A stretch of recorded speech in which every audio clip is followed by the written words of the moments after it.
നിയമസഭാ തെരഞ്ഞെടുപ്പിന് മുന്നോടിയായി സ്ഥാനാർത്ഥികളുടെ വിജയസാധ്യത വിലയിരുത്തുന്നതിന് കോൺഗ്രസ് ഹൈക്കമാൻഡ് വിപുലമായ സർവേകൾ ആരംഭിച്ചു.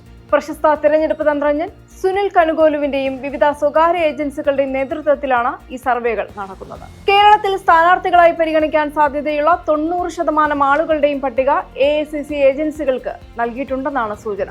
അധികാരത്തിൽ തിരിച്ചെത്തുക എന്ന ലക്ഷ്യത്തോടെ ശാസ്ത്രീയമായ രീതിയിൽ സ്ഥാനാർത്ഥി നിർണയം നടത്താനാണ് കോൺഗ്രസ് ഒരുങ്ങുന്നത്. മുതിർന്ന നേതാക്കളുടെ താൽപര്യത്തെക്കാൾ ഉപരിയായി ഓരോ മണ്ഡലത്തിലും ജനങ്ങൾക്കിടയിലുള്ള സ്വാധീനവും വിജയസാധ്യതയും മുൻനിർത്തിയായിരിക്കും ഇത്തവണ സ്ഥാനാർത്ഥികളെ നിശ്ചയിക്കുക.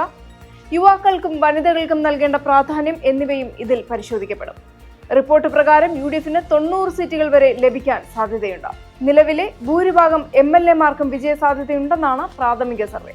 എങ്കിലും ജനപ്രീതിയോ പ്രകടനമോ മോശമായ മണ്ഡലങ്ങളിൽ മാറ്റമുണ്ടാകാനും സാധ്യതയുണ്ട്.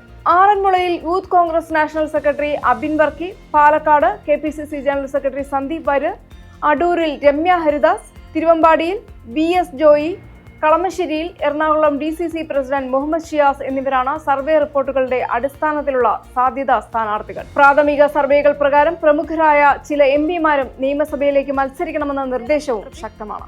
ജയസാധ്യതയുണ്ടെങ്കിൽ MP-മാർ നിയമസഭയിലേക്ക് മത്സരിക്കുന്നതിൽ തെറ്റില്ലെന്ന അഭിപ്രായം പാർട്ടിക്കുള്ളിലും ഉയർന്നിട്ടുണ്ട്. ഭരണ തുടർച്ച തടയാൻ കരുത്തരായ നേതാക്കൾ വേണമെന്ന നിലപാടിലാണ് ഹൈക്കമാൻഡ്. K മുരളീധരൻ, രാജ്മോഹൻ ഉണ്ണിത്താൻ, ബെന്നി ബെഹനാൻ തുടങ്ങിയവരുടെ പേരുകൾ വിവിധ മണ്ഡലങ്ങളിലേക്ക് പരിഗണനയിലുണ്ട്. 50% സീറ്റുകൾ യുവാക്കൾക്കും പുതുമുഖങ്ങൾക്കുമായി മാറ്റിവെക്കാനും നിർദ്ദേശം. ഗ്രൂപ്പ് അടിസ്ഥാനത്തിൽ സീറ്റ് വീതം വയ്ക്കുന്ന രീതി ഇത്തവണ ഉണ്ടാവില്ലെന്ന് KC വേണുഗോപാൽ വ്യക്തമാക്കി. നിലവിൽ കോൺഗ്രസിന്റെ മുഖ്യമന്ത്രി സ്ഥാനാർത്ഥിയെ മുൻകൂട്ടി പ്രഖ്യാപിക്കില്ലെങ്കിലും VD സതീശൻ, K സുധാകരൻ, രമേശ് ചെന്നിത്തല എന്നിവർക്ക് പുറമെ ശശി തരൂരിന്റെ പങ്കിനെക്കുറിച്ചും അണിയറയിൽ സജീവമായ ചർച്ചകൾ നടക്കുന്നുണ്ട്.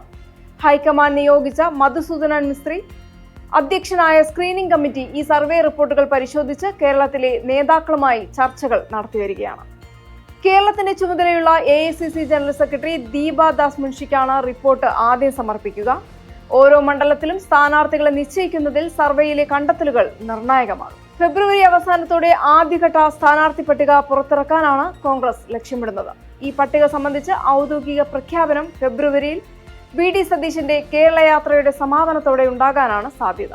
സ്ഥാനാർത്ഥി നിർണയത്തിൽ ഗ്രൂപ്പ് വീതം വെപ്പ് അനുവദിക്കില്ലെന്ന് screening committee chairman Madhusudan Mistry ഇതിനോടകം വ്യക്തമാക്കിയിട്ടുണ്ട്.